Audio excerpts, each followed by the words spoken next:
Je m'appelle Hélène Dubois. J'ai 68 ans. Avant, j'enseignais en CE1. Maintenant, je cultive des tomates. Je lis et il m'arrive de passer des jours sans prononcer plus de 5 mots. Non pas parce que je suis seule, mais parce que j'ai appris que le silence peut accomplir ce que les cris n'ont jamais pu. Mais aujourd'hui, à cet instant précis, il fallait que je parle. Qu'est-ce que tu fais ici? On t'a bien fait comprendre hier que tu n'étais pas la bienvenue. La mariée a sifflé ces mots, là, au beau milieu de la salle de bal que j'avais payée. Elle ne l'a pas chuchoté. Elle ne m'a pas prise à part. Elle l'a joué comme si humilier la mère du marié faisait partie du spectacle. Tous les regards se sont tournés vers moi. Je suis restée immobile. Juste une simple robe noire, une épingle à cheveux en argent retenant mes boucles clairsemées, et le sac à main que je porte depuis des années. Pas de maquillage, pas de corsage, pas de place à table. Mais c'est moi qui avais payé pour les chaises.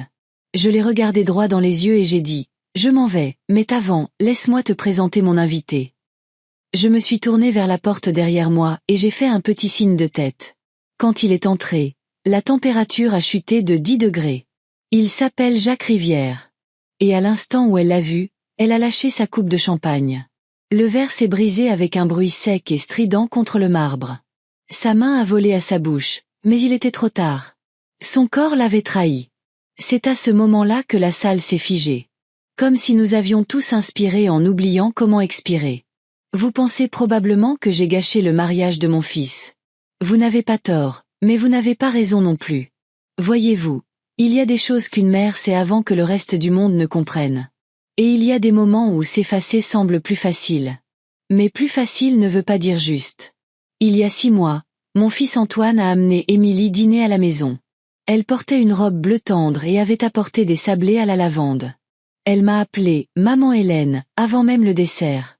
Elle a ri aux vieilles blagues de mon mari, même s'il est parti depuis 15 ans. Et moi, j'avais faim de chaleur. J'ai baissé ma garde. Je lui ai donné le collier de perles qui est dans ma famille depuis 4 générations. Celui que je gardais pour la future femme d'Antoine. Je ne savais pas que je nourrissais une louve. Il y a 3 semaines, je l'ai entendu dire que mon fils était une « bonne poire ». Je l'ai entendu dire à un certain Dante que je n'étais qu'une vieille bique désespérée qui ferait n'importe quoi pour qu'on l'appelle « grand-mère ». Elle a ri. Et quelque chose en moi s'est brisé. Mais pas comme vous le pensez. Ça ne s'est pas brisé comme une tasse qui tombe du comptoir. Ça s'est brisé comme une serrure. Un clic silencieux. Et quand cette serrure s'est ouverte, toute la douceur avec laquelle j'avais vécu est devenue une stratégie. Je ne l'ai pas confronté. Je n'ai pas pleuré auprès de mon fils. Je n'ai pas supplié pour avoir ma place à un mariage que je finançais. J'ai passé des appels. J'ai contacté une vieille amie qui travaille dans des endroits discrets, et j'ai trouvé Jacques. Il avait des photos, des emails, des reçus. Il avait un cœur qui tressaillait encore quand il prononçait son nom. Et il n'avait aucune idée qu'elle avait changé de visage et trouvé un nouveau pigeon jusqu'à ce que je le lui dise. Quand je suis entrée dans cette salle de bal, je ne cherchais pas la bagarre. Je cherchais une reddition des comptes. Et quand elle a laissé tomber ce verre, ce n'est pas le son qui m'a satisfaite. C'était l'immobilité. C'était la façon dont chaque sourire dans la pièce s'est crispé. C'était le moment où mon fils s'est tourné vers elle sans savoir qui croire. Vous pensez que j'aurais dû rester à la maison? Les laisser se marier en paix? Laissez-moi vous demander quelque chose. Si quelqu'un mettait un masque magnifique sur du poison, souririez-vous, lèveriez-vous votre verre pour trinquer, ou enlèveriez-vous le masque? Ce jour-là, je l'ai soulevé. Avec une seule phrase et un seul invité. Ce qui s'est passé ensuite? Eh bien, laissez-moi commencer par le début, et vous me direz si j'ai eu tort. Il y a 6 mois. C'était un jeudi tranquille quand Antoine l'a amené à la maison pour la première fois. Je me souviens que la lumière était douce ce jour-là, filtrant à travers la fenêtre de la cuisine comme si elle ne voulait pas déranger. Je venais de sortir une tarte du four. Pommes, cannelle et une pincée de muscade, comme il l'aimait depuis ses 10 ans. Il disait toujours que celle du commerce avait un goût creux. J'étais en train de m'essuyer les mains sur un torchon quand la porte s'est ouverte. Et elle était là, Émilie, la voix douce, les mains jointes devant elle comme si elle ne savait pas trop où les mettre. Elle portait une robe bleu pâle, simple mais élégante, et ses cheveux étaient attachés en arrière par une barrette qui captait la lumière du soleil comme si elle gardait des secrets. « Bonjour », dit-elle en souriant. « Je suis Émilie. Antoine m'a tant parlé de vous. » J'ai souri aussi. Il m'en avait dit juste assez pour piquer ma curiosité. Elle a ri, et je dois admettre que c'était un rire charmant. Le genre de rire qui vous donnait envie de vous joindre à elle avant même d'avoir entendu la blague. Antoine rayonnait à côté d'elle, comme un garçon montrant un dessin parfait à sa maîtresse. Cette fierté enfantine dans ses yeux, et moi, eh bien, j'ai fondu plus vite que le beurre sur la tarte. Pendant le dîner, elle a tout complimenté. La vaisselle, la tarte, le napperon au crochet qui avait appartenu à ma mère. Mais ce dont je me souviens le plus, c'est ce qu'elle n'a pas fait. Elle n'a pas regardé son téléphone. Elle n'a pas interrompu. Elle ne s'est pas vantée ni n'a trop partagé d'informations personnelles. Elle m'a posé des questions sur moi, mes années d'enseignement, mes livres préférés, si j'avais déjà pensé à voyager. Elle semblait sincèrement intéressée par les petits coins oubliés de ma vie, des endroits sur lesquels personne ne m'avait interrogé depuis longtemps. J'étais déconcertée par la facilité avec laquelle on pouvait lui parler. Quelque part entre le dessert et le café, elle m'a regardé avec ses yeux doux et a dit « Vous savez, je n'ai jamais vraiment eu de mère. La mienne est partie quand j'étais petite. Des foyers d'accueil, surtout. Des gens bien, mais pas une famille. » Je n'ai pas répondu tout de suite. Je l'ai regardé passer son doigt sur le bord de son assiette, pas nerveusement, juste distraitement, comme si le souvenir était lointain et ne lui appartenait qu'en partie. Antoine a pris sa main sous la table. « Je suppose que ce que j'essaie de dire, » ajouta-t-elle avec un sourire qui aurait pu attendrir le granit, « c'est qu'être ici ce soir me donne plus l'impression d'être à la maison que n'importe où ailleurs. » Elle a fouillé dans son sac, en a sorti un petit bocal en verre rempli de biscuits, des sablés à la lavande. « Je les ai faits. Je n'étais pas sûre de ce que vous aimeriez, mais je voulais apporter quelque chose. Quelque chose en moi s'est ouvert. Pas d'un coup, mais comme une porte dont on ne réalise qu'elle était fermée que lorsqu'elle grince et laisse entrer la lumière. Plus tard dans la soirée, après leur départ, je me suis tenue devant le miroir en me brossant les cheveux. J'ai regardé. L'épingle en argent sur ma coiffeuse. Un vieux bijou que mon mari m'avait offert pour notre anniversaire il y a 30 ans. Rien d'extraordinaire, juste de l'argent terni et un fermoir qui coinçait parfois, mais elle avait tenu mes cheveux lors de funérailles et de Noël. À travers toutes les saisons que je ne pensais pas pouvoir surmonter. Et ce soir-là, je l'ai prise, je l'ai retournée dans ma main, et j'ai murmuré, c'est peut-être la bonne. Au cours des semaines suivantes, Émilie et moi nous sommes rapprochés. Elle m'envoyait des photos de robes de mariée et d'échantillons de tissus, me demandait mon avis sur les chemins de table et les couleurs des fleurs, m'invitait à déjeuner et m'écoutait quand je parlais de l'enfance d'Antoine. Elle posait toujours des questions, toujours sur ses plats préférés, ses couleurs préférées, ses chansons préférées quand il était petit. Elle disait qu'elle voulait comprendre toutes les facettes de sa personnalité.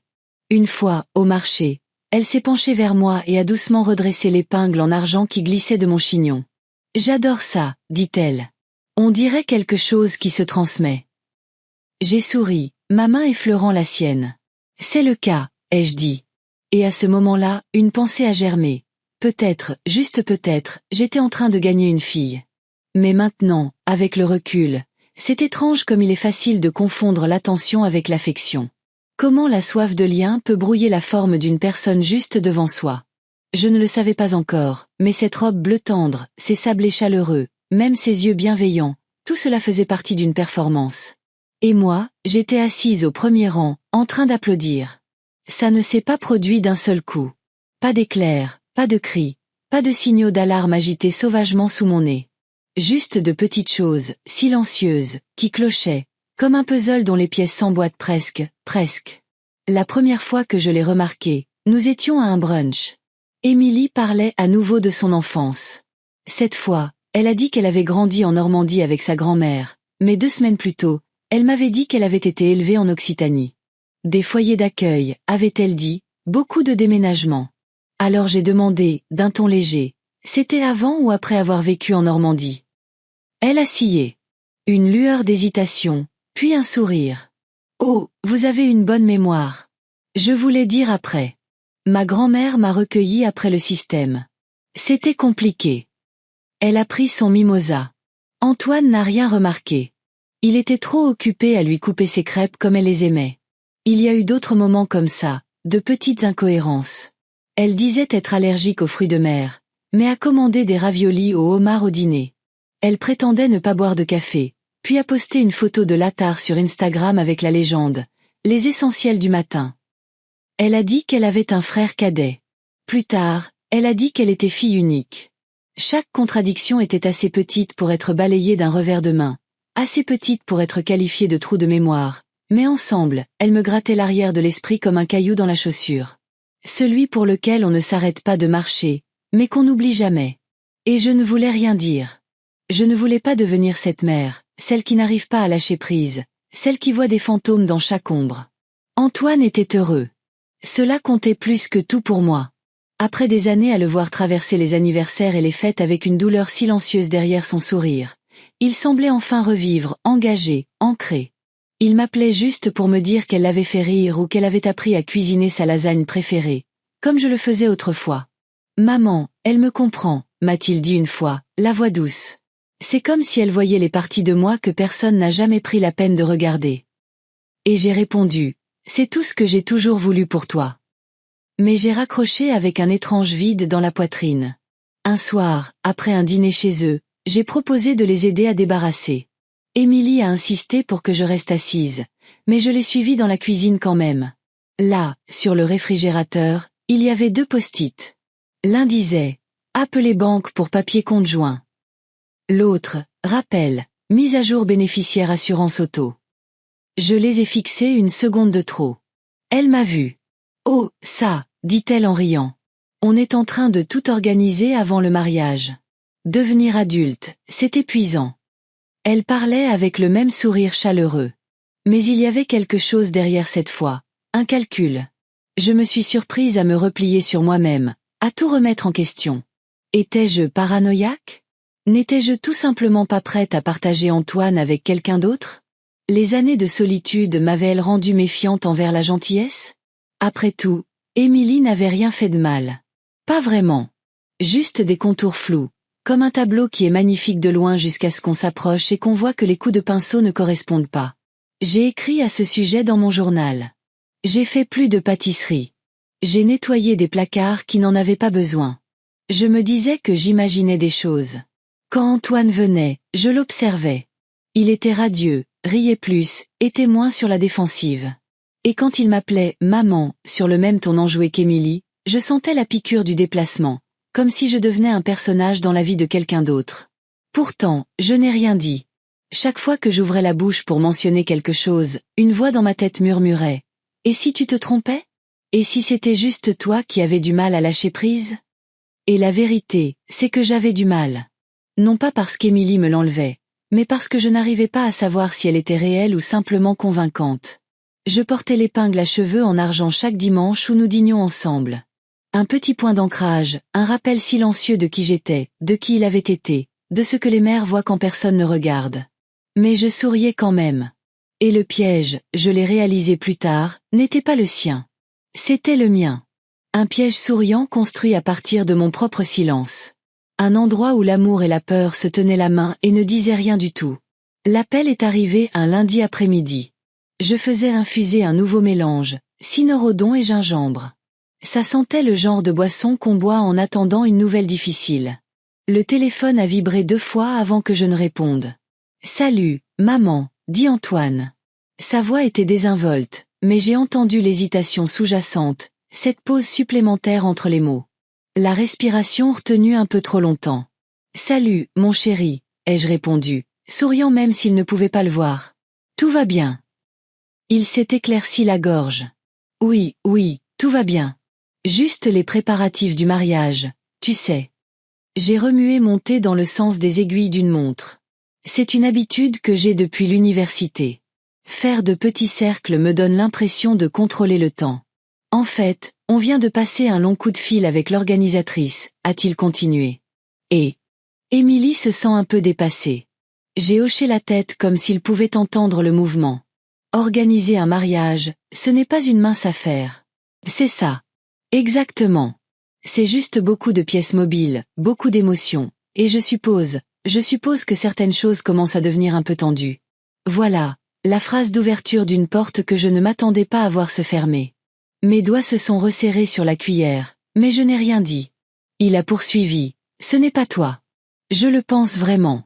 C'est juste qu'Émilie pense que peut-être que ce serait moins stressant si tu ne venais pas au mariage. » Ma cuillère a teinté contre le bord de la tasse de thé. J'ai soulevé la tasse lentement. La porcelaine était chaude, familière, et puis j'ai remarqué la fine fissure qui parcourait son anse. Je ne l'avais pas vue avant, mais elle était là. Une fêlure, presque invisible, tout comme ce moment. Pour la tranquillité de tout le monde, ajouta Antoine, comme si cela expliquait le couteau qu'il venait de me tendre. J'ai laissé le silence respirer entre nous. Je n'ai pas demandé pourquoi. Je n'ai pas exigé de justification, parce qu'à cet instant, j'ai réalisé quelque chose qui a frappé plus fort que les mots eux-mêmes. Il ne pensait pas que je dirais non. Il croyait déjà que j'encaisserais le coup en silence, avec grâce, et que je m'effacerais. Il avait raison. J'ai souri au téléphone.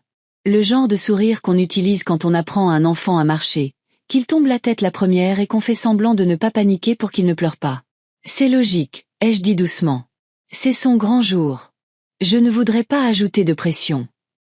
Antoine a expiré comme si je lui avais donné la permission de respirer. Merci, maman. Je savais que tu comprendrais. Je lui avais dit que tu le ferais. Tu le fais toujours. J'ai pressé la tasse contre mes lèvres. Elle était trop chaude pour boire, mais je l'ai gardée là quand même. Je penserai à vous, ai-je dit doucement. On t'enverra des tonnes de photos, a-t-il promis. Et c'est ainsi que ça s'est terminé. Après l'appel, j'ai posé la tasse de thé et j'ai regardé la fissure sur l'anse. J'avais cette tasse depuis plus de 20 ans. Mon mari me l'avait achetée dans un vide-grenier. Un cadeau absurde sans raison particulière. Pour tes matinées de poésie, avait-il dit. Elle avait survécu à un déménagement, 2 inondations, et une chute lors d'un exercice d'incendie à l'école. Mais maintenant elle s'était fissurée à partir de rien, juste de la chaleur et du temps. Je l'ai reprise, je l'ai tournée dans ma main. La fissure ne la rendait pas inutile, mais elle la rendait différente. Fragile d'une manière qu'elle n'avait jamais été. J'ai pensé à appeler Céleste. J'ai pensé à faire une valise et à partir n'importe où. Au lieu de ça, j'ai ouvert un cahier vierge et j'ai écrit une seule phrase. Je l'ai élevé pour qu'il fasse confiance au loup. Puis je l'ai refermé. Ce soir-là, j'ai dîné seul. J'ai mis la table avec une serviette et un verre de vin. J'ai même allumé une bougie, parce que parfois, il faut se rappeler qu'on a encore sa place quelque part, même si c'est juste à sa propre table. En allant me coucher, j'ai posé la tasse fissurée sur ma table de nuit. Pas pour la réparer, pas pour la jeter, mais pour me souvenir. Les choses se brisent aussi en silence. La tarte était encore chaude quand je l'ai emballée dans du papier d'aluminium, pomme et cassonade avec une croûte crumble. La préférée d'Antoine. Je ne leur avais pas dit que je venais. J'avais juste besoin de me sentir à nouveau mère, celle qui se présente à la porte de son fils avec quelque chose de fait maison. Pas d'arrière-pensée, pas d'accusation, juste de la cannelle et de l'attention. Je me souviens m'être regardée dans le miroir du couloir avant de partir. Mes cheveux étaient relevés avec l'épingle en argent. Mon rouge à lèvres, rose tendre, une petite touche de fard à joues. Rien d'extravagant, juste présentable. Je voulais ressembler à quelqu'un qu'il serait heureux de voir. Le trajet en voiture fut silencieux. Pas de musique, juste le bruit des pneus sur l'asphalte et mes pensées qui essayaient de ne pas gratter sans cesse la même blessure. Peut-être avais-je surréagi au fait de ne pas être invité. Peut-être que je m'accrochais trop. Peut-être que la distance que je ressentais n'était pas de leur faute. Peut-être que je n'avais tout simplement pas rattrapé les changements. Je me suis dit que je ne resterais qu'une minute. Déposer la tarte, dire bonjour, sourire, partir. Quand je suis arrivée sur le porche, la porte d'entrée était légèrement entr'ouverte. J'ai frappé doucement. Pas de réponse. J'ai appelé, c'est juste moi. Toujours rien. J'ai poussé la porte. Le salon était vide. Des chaussures près du tapis. Une veste jetée sur la rampe d'escalier. Le bourdonnement silencieux d'un lave-vaisselle. L'endroit semblait habité, confortable, sûr. Puis j'ai entendu sa voix. Émilie, au téléphone, quelque part au fond du couloir. Étouffée au début, mais en entrant, elle est devenue plus claire. Écoute, Dante, je te l'ai dit. Arrête de m'appeler sur ce numéro. Il est sous la douche. Je me suis figée. Je t'ai dit que je maîtrisais la situation. Il ne se doute de rien. Il demande pratiquement à se faire avoir. Mon corps est devenu glacial. Bien sûr qu'il m'a ajouté à son compte. Il pense que je planifie notre avenir. C'est la proie la plus facile que j'ai jamais eue. Il y eut une pause, puis un rire. Son rire. Non, elle n'est pas un problème. Elle pense que je suis une pauvre orpheline en mal d'une mère. Cette vieille bique m'a fait une tarte la semaine dernière. J'ai failli m'étouffer avec la cannelle. Ma main s'est crispée sur le plat à tarte. Mon souffle s'est coupé dans ma gorge. Il faut juste que je continue à jouer la gentille jusqu'au mariage. Après ça, je le mènerai où je veux. Puis on encaisse. Un autre rire. Oh, aidante. Les perles. De vraies antiquités. Elle me les a données. Elle pense probablement que je les transmettrai un jour à nos enfants imaginaires. Je n'ai pas entendu la suite. Je ne pouvais pas. J'ai reculé aussi silencieusement que possible. Mes talons n'ont fait aucun bruit sur le tapis. Dans la cuisine, j'ai posé la tarte sur le comptoir, avec soin, avec précision. Je ne l'ai pas déballée. Je n'ai pas laissé de mots. Je suis juste resté là un instant à la regarder. La vapeur s'élevait encore à travers l'aluminium. Ça sentait la maison, mais ça n'avait pas sa place ici. En sortant, l'air m'a frappé comme une gifle. Pas parce qu'il faisait froid, mais parce que j'étais réveillée maintenant, comme si quelqu'un m'avait jeté un verre d'eau au visage en disant « Regarde, regarde vraiment ». Dans la voiture, je suis restée assise, les mains agrippées au volant. Le poids de la trahison n'avait pas encore complètement atterri. Il tournait encore en cercle comme un faucon, attendant le bon moment pour frapper. Je ne pouvais pas pleurer. Je ne pouvais pas parler.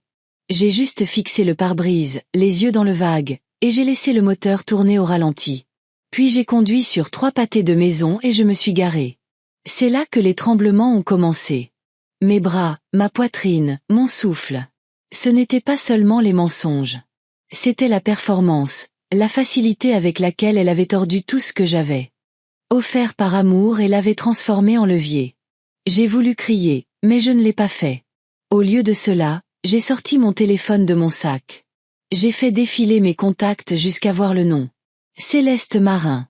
Retraitée, détective privée, ancienne enquêtrice, vieille amie. La dernière personne qui m'ait jamais fait sentir que je n'étais pas folle de faire confiance à mon instinct. Je ne l'ai pas appelée tout de suite. J'ai juste fixé le nom. Mon pouce planait dessus. J'ai murmuré à personne. Elle s'est jouée de moi. Puis j'ai chuchoté à nouveau. Plus maintenant. J'ai conduit jusqu'à la maison avec les 2 fenêtres entr'ouvertes. Le vent a emmêlé mes cheveux et a glacé ma peau. Mais je ne les ai pas remontés. Je voulais sentir quelque chose de réel. En rentrant, j'ai fait du thé. La tasse fissurée. Je ne l'ai pas remplacée. Je l'ai posée sur la table et je me suis assise en face d'elle, comme si elle pouvait me dire quoi faire ensuite. Parce que maintenant, je n'étais plus seulement une mère qui observait de l'extérieur. J'étais une mère qui avait entendu le plan. Et la tarte que j'avais laissée derrière moi, c'était la dernière chose que j'ai jamais cuisinée pour quelqu'un qui ne me voyait pas comme une personne. J'ai mis 3 jours à composer le numéro. Je n'arrêtais pas d'ouvrir mes contacts, de fixer le nom de Céleste Marin, puis de verrouiller à nouveau le téléphone. Non pas parce que je ne lui faisais pas confiance, mais parce que l'appeler rendait les choses réelles. Cela signifiait admettre que je m'étais trompée sur Émilie. Cela signifiait que ce n'était pas juste un malentendu. C'était une arnaque. Et j'avais été la cible, tout comme Antoine. Quand j'ai finalement appuyé sur appeler, il était tard, presque minuit. Mais Céleste a répondu à la 2e sonnerie, sa voix claire et alerte comme toujours. Je ne m'attendais pas à voir ton nom s'afficher si tard. Tu vas bien, Hélène? J'ai laissé échapper un souffle. Non, ai-je dit. Pas vraiment. Nous nous étions rencontrés lors d'une collecte de fonds caritatifs dans notre petite ville quand nous avions la trentaine. Toutes 2 veuves à l'époque, toutes 2 habituées à être sous-estimées. Elle avait un sens de l'humour féroce et un esprit comme un piège d'acier. À l'époque, elle était enquêtrice à la gendarmerie. Plus tard, elle s'est mise à son compte. Nous étions restés en contact au fil des ans, cartes de Noël, déjeuners occasionnels, mais ce n'était pas un appel de courtoisie. J'ai besoin d'une faveur, ai-je dit. Dis-moi. C'est à propos d'Émilie. Je pouvais entendre le bruissement de ses draps alors qu'elle se redressait. Qu'est-ce qu'il y a avec elle? Elle n'est pas celle qu'elle prétend être. J'ai surpris une conversation téléphonique avec un homme nommé Dante. Elle a traité Antoine de bonne poire. S'est moquée de moi. A dit qu'elle avait accès à ses comptes, qu'elle le manipulait. Céleste est restée silencieuse un moment, puis, je passe demain matin. Elle est arrivée à 8h04 précise, sans maquillage, les cheveux attachés en arrière, vêtue d'un jean, de bottes et d'une veste en cuir que je n'avais pas vue depuis 1997. Je travaille mieux avec du café, dit-elle en passant devant moi comme si c'était chez elle. Et pour tout te dire, j'ai déjà fait une recherche rapide sur le nom Émilie. Rien n'est apparu, ce qui est déjà un signal d'alarme. J'ai versé le café. Je ne sais pas quoi faire, ai-je admis. Céleste a siroté, puis m'a regardé par-dessus le bord de sa tasse. Tu m'as appelé. C'est déjà faire quelque chose. Elle a sorti sa tablette et a ouvert un dossier. Commençons par tout ce que tu sais. Nom complet, d'où elle a dit qu'elle venait, son parcours professionnel, n'importe quoi. Je lui ai dit ce dont je me souvenais. Ce n'était pas grand-chose. Émilie avait toujours été évasive. Elle était entre deux emplois. Avait dit que ses parents étaient morts dans un accident de voiture quand elle avait 19 ans. Avait beaucoup déménagé. Travaillé brièvement dans une organisation à but non lucratif. Pas de présence sur les réseaux sociaux. Pas de photos de famille. Céleste a secoué la tête. Trop propre. Classique. Elle s'est penchée en arrière. Le fiancé de ma fille, il y a 10 ans. Même histoire. Pas de famille. Pas de passé. Prétendait travailler à l'étranger dans le développement. Rien de vérifiable. Il l'a bombardée d'amour, a eu accès à ses comptes bancaires et a disparu 2 semaines avant le mariage. Je l'ai dévisagé. Tu ne m'as jamais raconté ça. Céleste a haussé les épaules. Ce n'est pas vraiment quelque chose dont on se vante. Tu l'as retrouvé? J'ai retrouvé ce qu'il en restait. Une traînée de pseudonymes, de mandats d'arrêt non exécutés. Il avait déjà fait ça avant. Il l'a probablement refait. Je n'ai rien dit. Elle a tendu la main sur la table et a touché la mienne. Je te dis ça pour que tu saches. Je ne pense pas que tu sois folle ou que tu surréagisses. Les prédateurs choisissent des gens qui ressentent, qui croient aux secondes chances. À la bonté. Ils choisissent des gens comme ton fils et comme toi. Nous avons passé l'heure suivante à éplucher les emails, les bribes de SMS, tout ce que j'avais. Céleste a posé des questions que je n'avais pas pensé à poser. Pourquoi Émilie était-elle toujours là, disponible? Comment avait-elle rencontré Antoine? Pourquoi n'y avait-il jamais un ami ou un collègue autour d'elle? C'est une professionnelle, a dit Céleste. Pas seulement manipulatrice, stratégique. Le genre qui étudie sa proie. Le mot « proie » m'a donné la chair de poule. Alors que Céleste se levait pour partir, elle s'est retournée vers moi. Ça te va si je creuse un peu plus? Discrètement, bien sûr. Si je trouve quelque chose de moche, tu veux la vérité? J'ai hoché la tête une fois. Je préfère perdre l'illusion que de voir mon fils tout perdre. Céleste m'a fait un demi-sourire. Je te tiens au courant. Ce soir-là, je me suis assise dans mon jardin avec mon thé. La même tasse fissurée, le vent dans les arbres, le faible bourdonnement du trafic lointain. J'ai pensé à la fille de Céleste, au mariage qui n'a jamais eu lieu, à la douleur qu'elle a dû ressentir. Mais j'ai aussi pensé à la chance qu'elle avait eue d'avoir une mère qui avait vu la tempête avant qu'elle ne frappe. Peut-être étais-je trop tard. Peut-être pas. Mais maintenant, j'avais de l'aide. Et pour la première fois depuis des semaines, je ne me sentais plus seule. Céleste est revenue 2 jours plus tard, sans prévenir. Elle n'a pas frappé. Elle est simplement entrée et a posé un dossier en manille sur le comptoir de ma cuisine comme si elle déposait une arme chargée. Elle ne s'appelle pas Émilie, dit-elle calmement. Je ne lui ai pas demandé de s'asseoir. Je ne lui ai pas offert de thé. Je suis juste restée là. Céleste a ouvert le dossier. Son vrai nom est Nadia Haye, née dans le Kansas sous ce nom. Aucune trace de changement de nom légal, mais elle a utilisé au moins 5 pseudonymes depuis ses 21 ans. Elle a feuilleté les documents comme si elle tournait les pages d'un livre funéraire. Nadia Haye, Mallory Sick, Chloé Denis, Amanda Lefebvre, et maintenant Émilie Lambert. Des photos, des cartes d'identité, des reçus d'hôtel, un certificat de mariage annulé, une ordonnance restrictive d'un homme en Arizona. Elle cible les hommes avec de l'argent mais un cœur tendre, les isole, sincères. Rapidement dans leur vie. L'un d'eux était militaire. Elle a prétendu être enceinte de lui pendant 3 mois. J'ai scié une fois. C'est une professionnelle. Aucun casier judiciaire, mais une douzaine d'affaires classées. Réglées à l'amiable, scellées ou abandonnées. Elle est insaisissable. Céleste m'a finalement regardé. Tu veux qu'on s'arrête là? J'ai secoué la tête. Elle a continué. Il y a un nom récurrent lié à certains des comptes qu'elle a utilisés. Un certain Dante Levasseur. L'homme que tu l'as entendu appeler au téléphone. J'ai aussi sorti son dossier. Elle a tourné une autre page. C'est un criminel. Fraude électronique.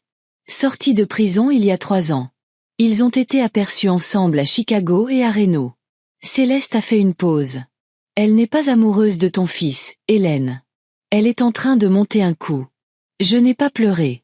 Je ne suis pas tombée sur une chaise ni n'ai laissé tomber le plat à tarte dans une incrédulité cinématographique. Je suis juste restée immobile, à écouter. Une partie de moi le savait déjà. Au moment où j'ai entendu sa voix dire « Proie facile ». C'était ça, les funérailles. Ceci n'était que l'enterrement. Quel est le but final? Ai-je demandé.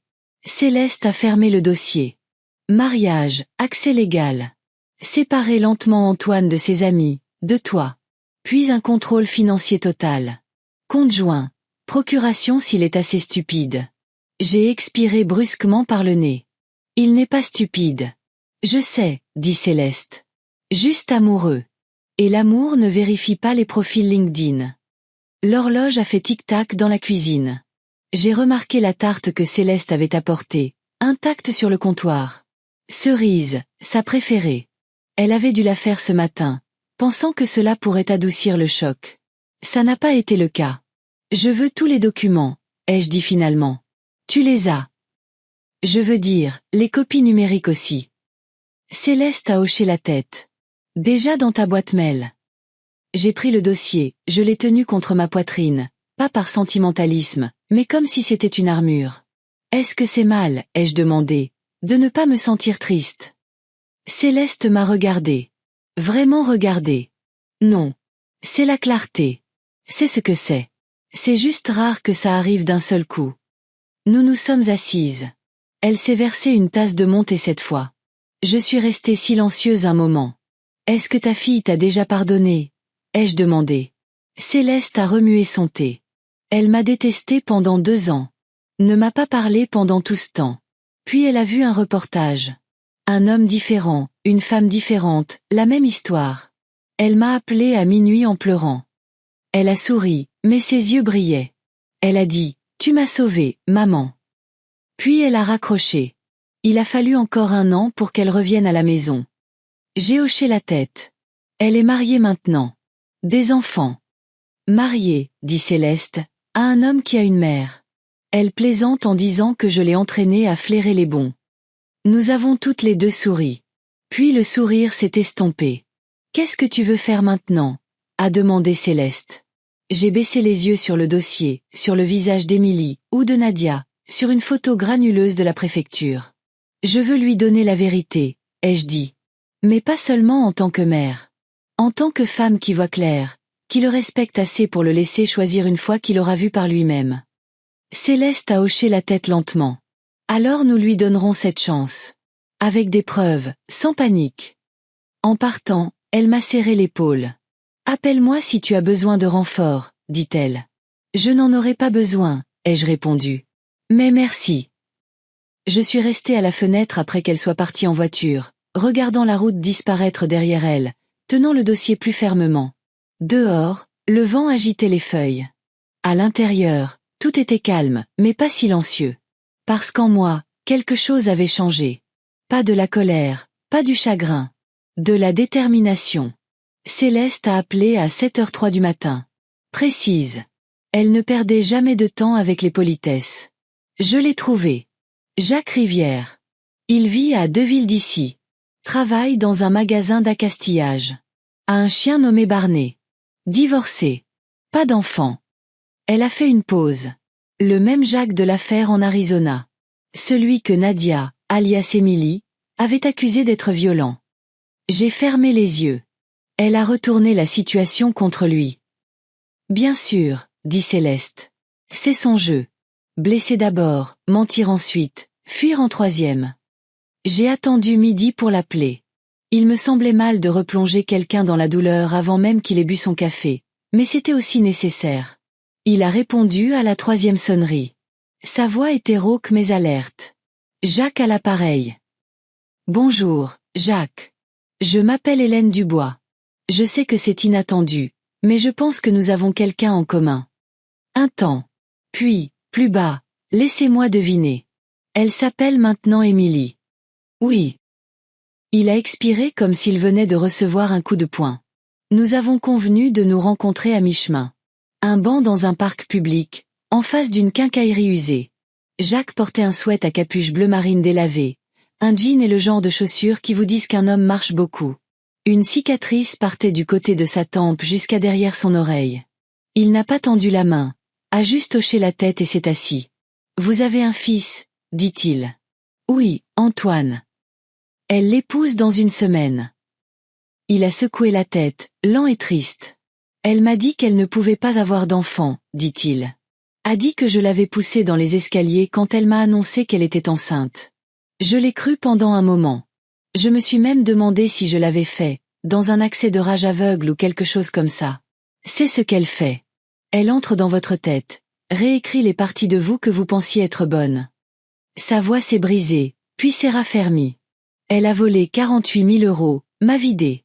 A dit que c'était pour des traitements de fertilité. J'ai contracté des prêts, vendu mon bateau. J'écoutais, sans interrompre. J'ai laissé les mots s'installer entre nous comme des braises, ardentes mais intouchables. Elle a laissé un mot sur le frigo, a-t-il continué. A dit que j'étais trop brisée pour être aimée. Il m'a regardé. Vous avez l'air de quelqu'un qui fait des pâtisseries. J'ai raison. J'ai scié, surprise, puis j'ai hoché la tête. Oui. Elle m'a fait une tarte une fois. Myrtille, ma préférée. Je pensais que c'était de l'amour. Il s'est avéré que c'était juste un appât. Nous sommes restés assis en silence pendant un long moment. Puis j'ai sorti le dossier de mon sac et je le lui ai tendu, le même que Céleste m'avait donné.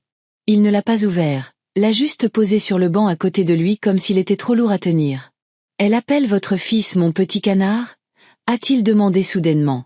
J'ai froncé les sourcils. Oui, elle a dit que c'était une blague entre eux. Jacques a reniflé.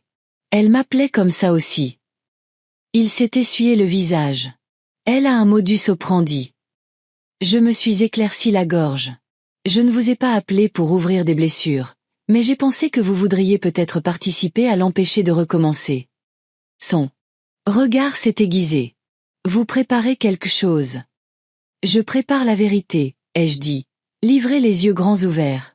Pas de cris, pas de drame, juste la lumière du jour.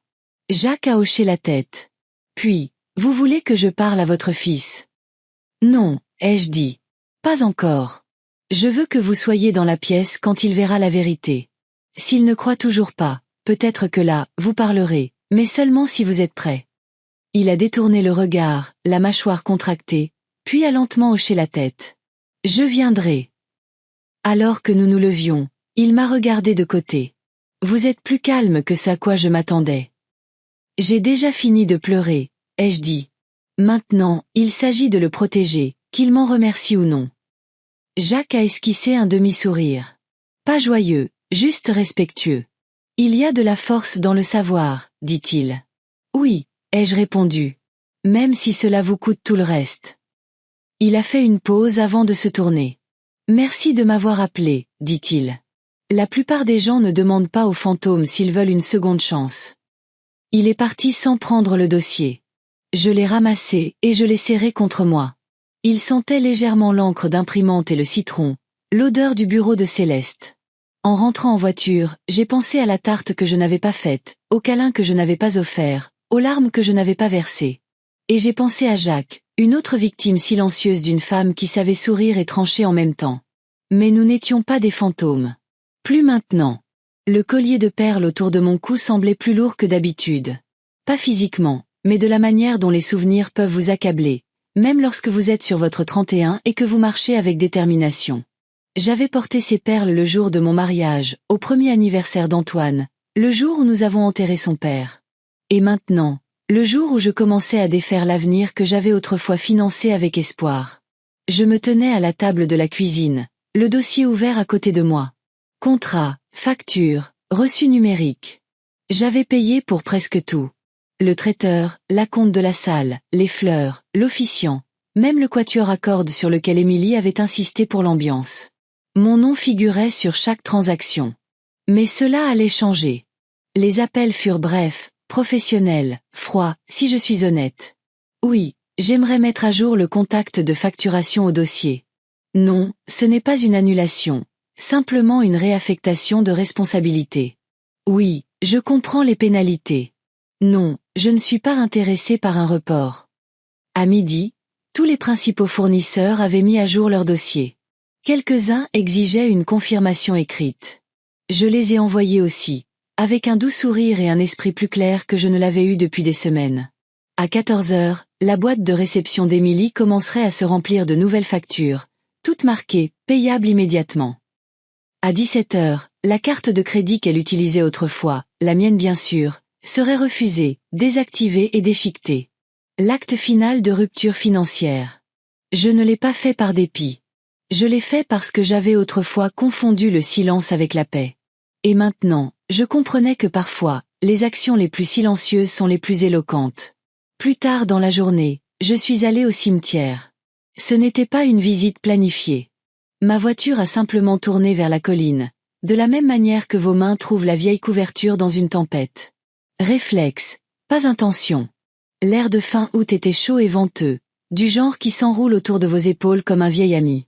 Je me suis garée sous le chêne que nous avions choisi ensemble des années auparavant.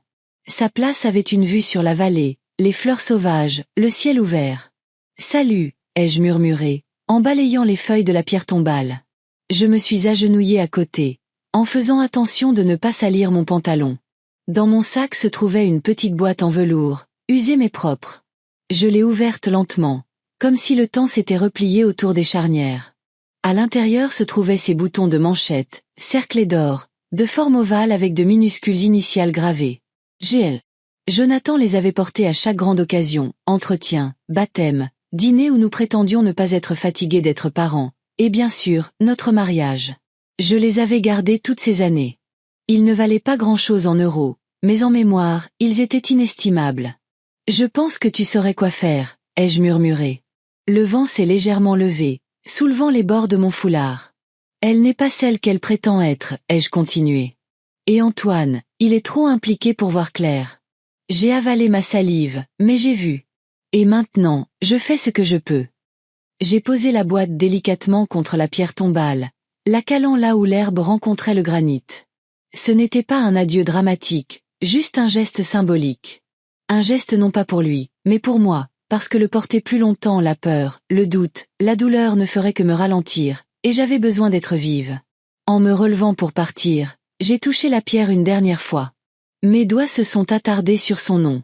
Jonathan Lambert. Époux bien-aimé, ami fidèle, lumière constante. Et à cet instant, j'ai réalisé que je ne demandais pas sa permission. Je l'informais de mon plan, confiante qu'il serait fier. Quand je suis rentrée à la maison, je me suis assise à la table de la cuisine et je me suis versé une tasse de thé. La même tasse qu'il y a des semaines. Celle avec la minuscule fissure le long du bord.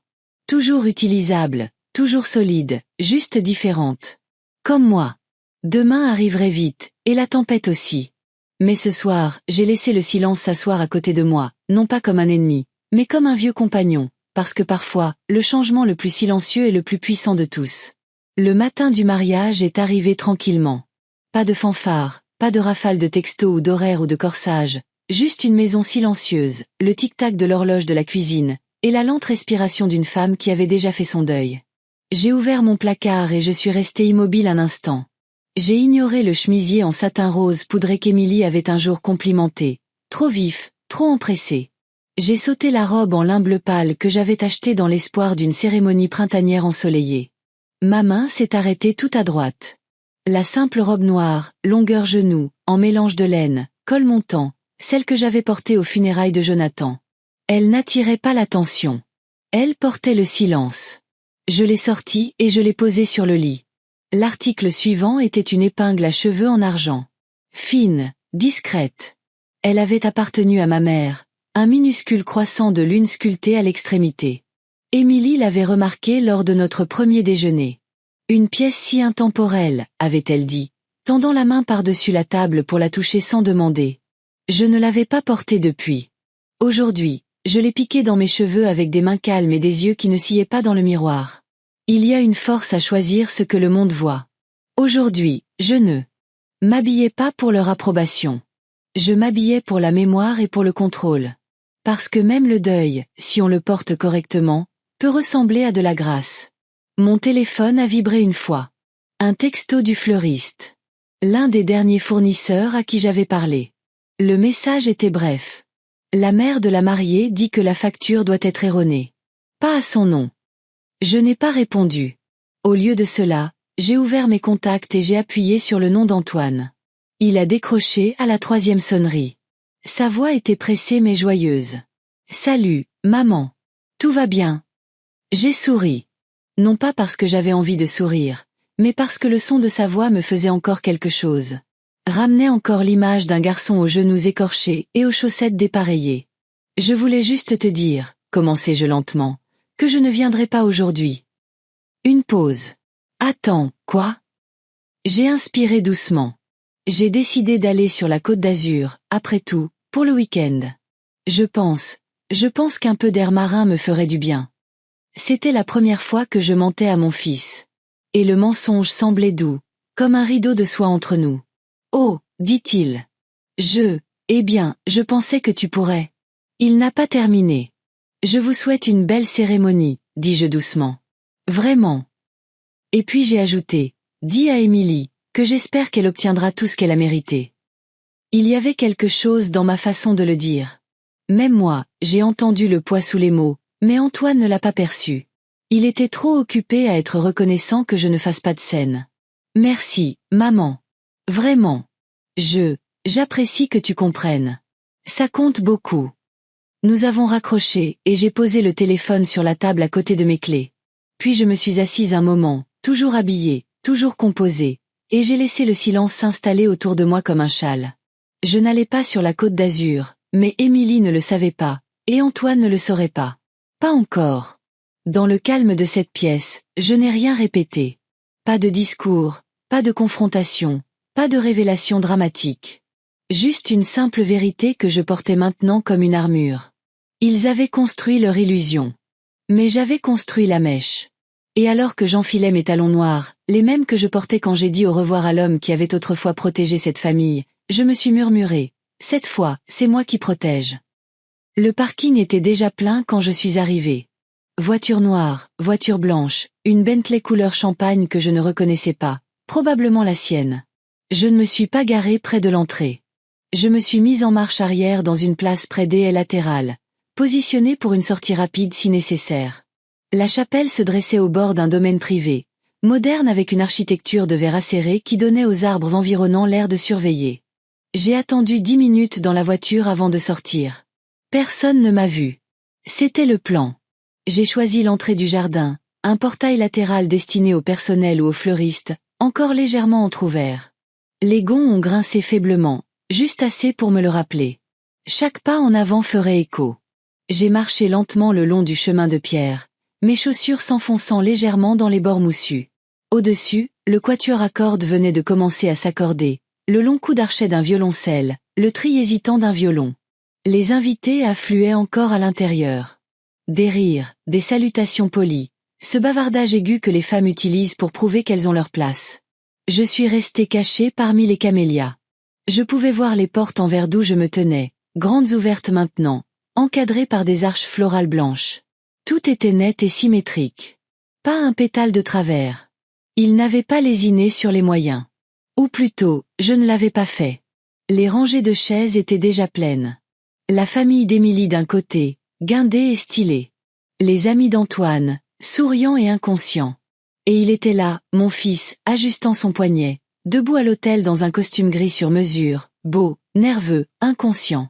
Je me suis glissée à l'intérieur juste avant que la musique ne change. Personne n'a remarqué. Pas encore. L'entrée du jardin donnait sur un couloir étroit derrière la salle de cérémonie principale, séparée par une rangée de piliers de marbre et de rideaux blancs diaphanes. Je me suis tenue derrière l'un d'eux, le deuxième en partant du fond. De là, je pouvais tout voir, mais personne ne pouvait me voir. C'était comme regarder une scène depuis les coulisses. L'officiant s'est avancé. La salle s'est tue. Quelqu'un au premier rang a murmuré, « La voilà !» Et puis la musique a de nouveau changé. Ce piano lent et ample. Le signal de la mariée. J'ai retenu mon souffle, non pas parce que j'avais peur, mais parce que je ne voulais même pas que le son de ma respiration n'interrompe le spectacle qu'ils avaient si soigneusement orchestré. J'ai regardé Émilie apparaître, parfaitement encadrée entre les deux portes, le bras lié à un homme que je ne connaissais pas. Il portait un costume noir, son visage professionnellement composé. Je me suis demandé ce qu'il savait. Elle marchait comme quelqu'un à qui on avait dit toute sa vie que le monde devait s'arrêter quand elle entrait. Et il s'est arrêté. Les téléphones se sont levés silencieusement. Les invités ont souri. Certains ont réprimé des larmes. Elle a descendu l'allée, pas à pas. Sans jamais regarder à gauche. Sans jamais regarder à droite. Juste les yeux rivés sur Antoine, qui lui souriait de la manière dont les fils sourient quand ils croient encore en tout. Ma main a effleuré le pilier, froid au toucher. Je ne tremblais pas. Plus maintenant. Derrière moi, une brise a agité le rideau du jardin. Un pétale s'est envolé, atterrissant près de ma chaussure. Rose tendre, parfumée, comme ceux sur lesquels Émilie avait insisté pour les bouquets. Je l'ai enjambé. Le moment approchait, et j'étais exactement là où je devais être. Pas dans la foule, pas sur le chemin, mais observant, écoutant, attendant. La musique a de nouveau enflé, mais cette fois, je n'ai pas regardé les invités. Je n'ai même pas jeté un coup d'œil à Antoine. Mes yeux étaient fixés sur elle. Émilie. Elle était maintenant à mi-chemin de l'allée, glissant comme de la fumée dans cette robe Dior à 12 000 €. Des couches d'organza ivoire scintillaient à chacun de ses mouvements. Cher, théâtral et creux. Mais ce n'était pas la robe qui m'a coupé le souffle. C'était le collier, mes perles, le même rang qui se trouvait autrefois dans la boîte en velours bleu au fond de ma commode. Celui que je n'avais pas touché depuis les funérailles de mon mari. Celui que j'avais promis de garder pour quelqu'un qui comprendrait vraiment ce que signifiait porter quelque chose d'ancien, de sacré. Et elle était là, les portant comme si elles étaient à elle. Je ne sais pas quand elle les a prises. Peut-être le jour où elle m'a aidé à réorganiser mon placard. Peut-être quand elle est restée dormir pendant cette fausse dispute avec Antoine. Quand elle a fait semblant d'être vulnérable. Tout ce que je sais, c'est qu'elle les portait délibérément. Ce n'était pas juste un bijou. C'était un message. Elle voulait être vue. Elle voulait que le monde croie que je les lui avais donnés, que je lui avais donné mon approbation, que je lui avais tout donné. Je n'ai pas bougé, pas scié. Mes mains sont restées cachées dans les plis de mon manteau. Je savais qu'il ne fallait pas perturber une performance alors que l'actrice principale était encore sous les projecteurs. À l'hôtel, Antoine a pris sa main, et pendant un instant, je l'ai vu, ce petit tressaillement presque invisible avant qu'elle ne sourie à nouveau. Elle l'a transformé en un petit rire, a incliné la tête juste comme il faut, a pressé sa joue contre son épaule. Les obturateurs des appareils photo ont cliqueté. Les invités ont soupiré. Tout se déroulait selon le script. L'officiant s'est avancé. Il était jeune, la trentaine, avec une voix enthousiaste et polissée. « Chers amis », a-t-il commencé, « nous sommes réunis aujourd'hui pour être témoins de l'union d'eux. » J'ai sorti mon téléphone de la poche de mon manteau. Personne n'a remarqué. Ils regardaient tous l'hôtel. J'ai ouvert le message que j'avais préécrit et j'ai fait planer mon pouce au-dessus de l'écran. J'ai jeté un dernier regard sur elle. Les perles brillaient sous le lustre en cristal, captant la lumière comme des mensonges gelés.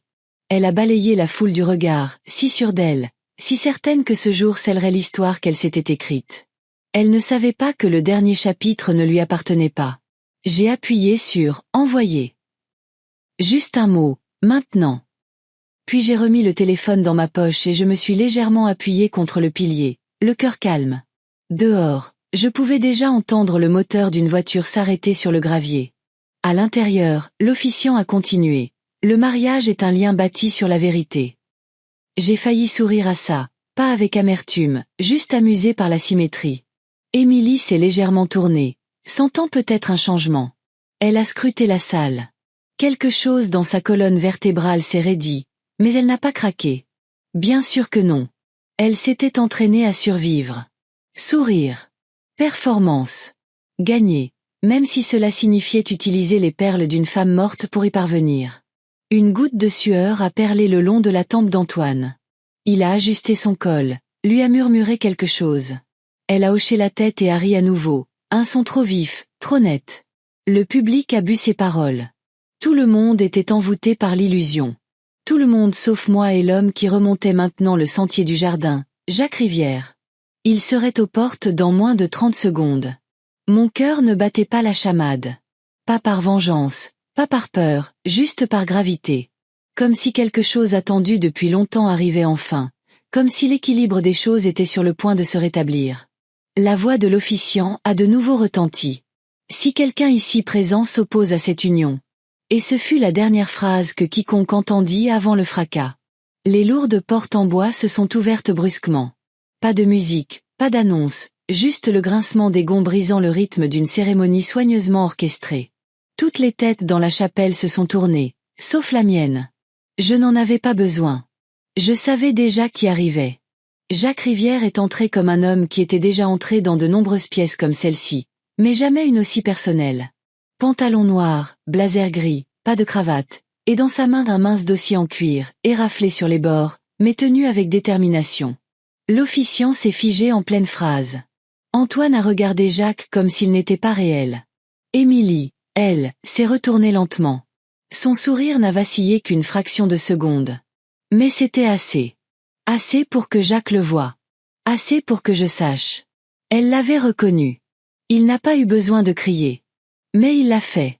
Nadia Haye. Le nom a claqué dans la chapelle comme un coup de fouet. Des halètements. Une onde de confusion. Les têtes se sont tournées de Jacques à la mariée, puis de nouveau à Jacques. Même la fleuriste près de l'autel a laissé tomber un seau de roses. Émilie est restée clouée sur place, son visage se vidant de ses couleurs. Les perles à son cou semblaient soudain plus lourdes. « Je suis désolé d'interrompre », a continué Jacques, s'avançant davantage. Mais je ne pouvais pas laisser ce mariage se produire sans que la vérité soit dite. Parce que ce n'est pas Émilie Dubois qui se tient là-haut. Il a brandi le dossier. À l'intérieur se trouvaient des copies de documents, d'actes de mariage, de casiers judiciaires, de photos, tout ce que Céleste avait trouvé et plus encore. C'est Nadia Haye, une escroc connue, qui a utilisé 6 pseudonymes dans 3 États. Et ce n'est pas le premier homme qu'elle essaie d'épouser sous un faux nom. Personne ne m'a regardé, et c'est ce que je voulais. Ce n'était pas ma bataille. Ça ne l'avait jamais été. J'étais juste la femme qui avait passé le coup de fil. Émilie s'est avancée, la voix tendue, mais s'accrochant encore au contrôle. Je ne sais pas qui vous êtes, mais vous devez partir. C'est un événement privé. Voulez-vous que je liste les autres, Nadia? La voix de Jacques était calme. Ben et Alexandre, Michael attend pas. Dois-je continuer? Elle a légèrement secoué la tête, comme si cela seul pouvait l'effacer. Antoine a parlé pour la première fois. Attendez, qu'est-ce que c'est que ça? Sa voix s'est brisée. Qu'est-ce qui se passe? Jacques s'est tourné vers lui, s'adoucissant un instant. Je suis désolé, mon garçon. Tu ne me connais pas, mais j'étais toi il y a 5 ans. Elle a failli avoir ma famille, ma maison, mon identité. Je m'en suis sorti avec un avertissement. Toi, peut-être pas. J'ai observé Antoine attentivement. Ses doigts ont lâché les siens. Le plus petit des mouvements. Mais je l'ai vu, le changement. Je n'ai aucune idée de ce dont il parle, a sèchement rétorqué Émilie. Mais sa voix est montée d'un ton, plus stridente, moins composée. Il est clairement dérangé. Quelqu'un peut-il appeler la sécurité? Personne n'a bougé. L'officiant a reculé. Les invités la fixaient maintenant, non plus avec admiration, mais avec confusion, suspicion, doute. Jacques n'a rien dit de plus. Il n'en avait pas besoin. Il a simplement posé le dossier délicatement sur le premier banc et est sorti. Le silence qu'il a laissé derrière lui ressemblait à un coup de tonnerre. Émilie se tenait seule à l'autel maintenant. Pas de marié lui tenant la main, pas d'invité applaudissant, juste l'écho d'un nom qu'elle pensait avoir enterré. Je suis restée cachée derrière le pilier, toujours calme. Mais à l'intérieur, il n'y avait aucune célébration, seulement la vérité. Seulement le bourdonnement silencieux de la justice arrivant non pas avec des sirènes, mais avec des documents et une porte ouverte. Antoine a baissé les yeux, le visage cendré. Il ne lui a pas parlé, n'a pas crié, n'a pas pleuré. Il s'est juste tourné, a descendu les marches, et est sorti par les mêmes portes que Jacques avait utilisées. Un invité est entré, un fils est parti, et la mariée, toujours debout, serrant toujours des perles volées qui ressemblaient maintenant à des chaînes. Le silence s'accrochait à l'air comme une humidité épaisse. Émilie se tenait figée à l'autel, les perles serrées autour de son cou, ses lèvres entr'ouvertes comme si un mensonge à moitié formé avait été abandonné.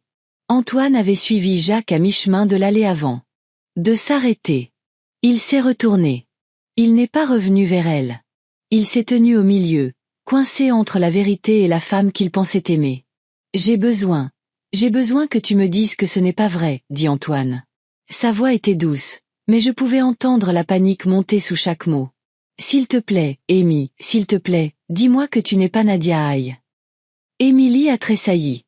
Je t'ai dit que je n'ai aucune idée de qui est cet homme, dit-elle, les bras écartés dans une fausse incrédulité. Il est fou, obsédé.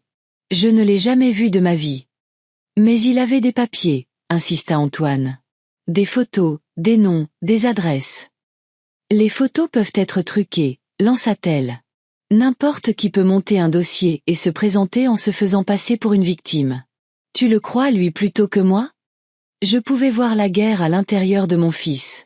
La logique combattant l'amour, l'embarras combattant la fierté.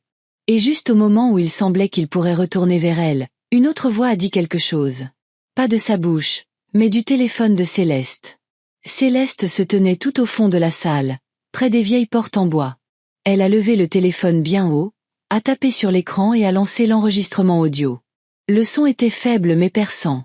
Honnêtement, je pensais que la vieille dame serait déjà morte. Tu as vu comment elle boite, comme un chevreuil pris dans les phares.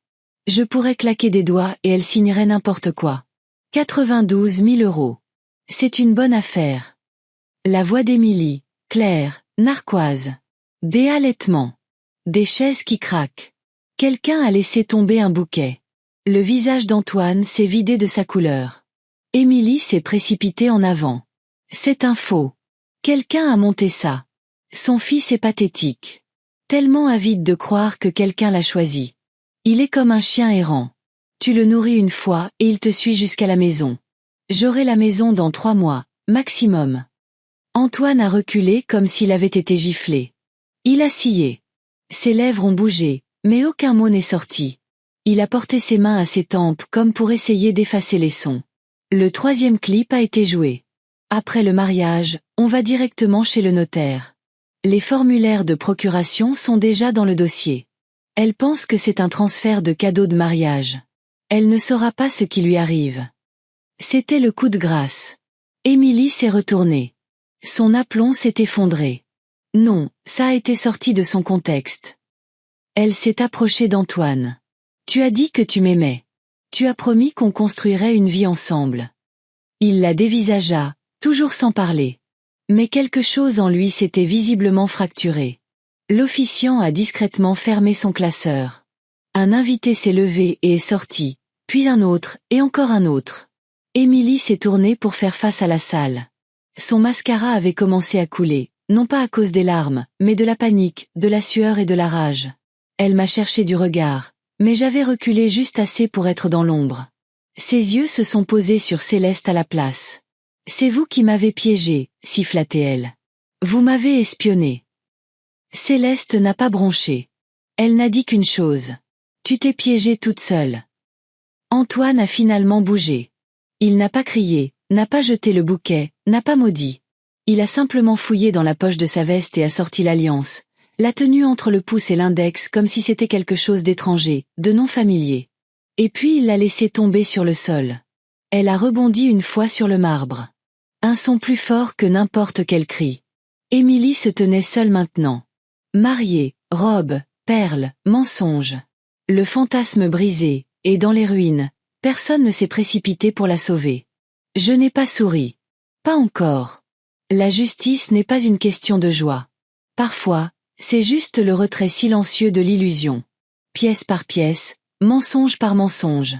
Je pensais que rien ne pourrait suivre le son de cette alliance heurtant le marbre.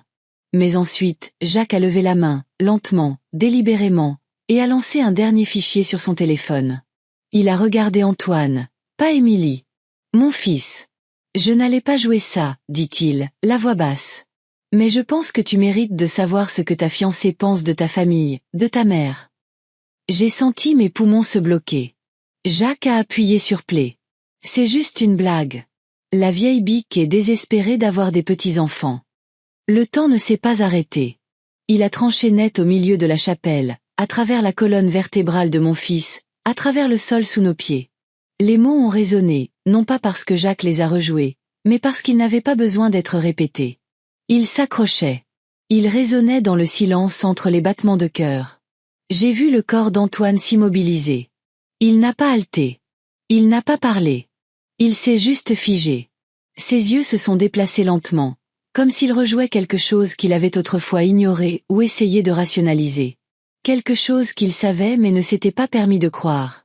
Il a légèrement tourné la tête, regardant dans ma direction. Et c'est là que je l'ai senti. Le changement. Pas de pitié, pas de culpabilité. De la reconnaissance. Un homme réalisant qu'il avait tendu un couteau à quelqu'un et qu'elle l'avait utilisé sur la personne qu'il avait élevée.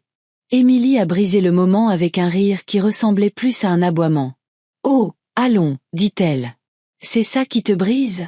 Pas l'audio, pas les faux papiers, une petite blague sur ta maman ?» La foule n'avait pas bougé. L'officiant s'était complètement écarté. Même les musiciens sur le côté de la salle étaient assis, rigides, les mains loin de leurs instruments, attendant de voir quel serait le prochain temps. La voix d'Antoine est sortie si doucement que je l'ai à peine entendue, mais chaque syllabe a atterri comme un clou dans le bois. « Tu as traité ma mère de blague. » C'était la ligne, le point de non-retour.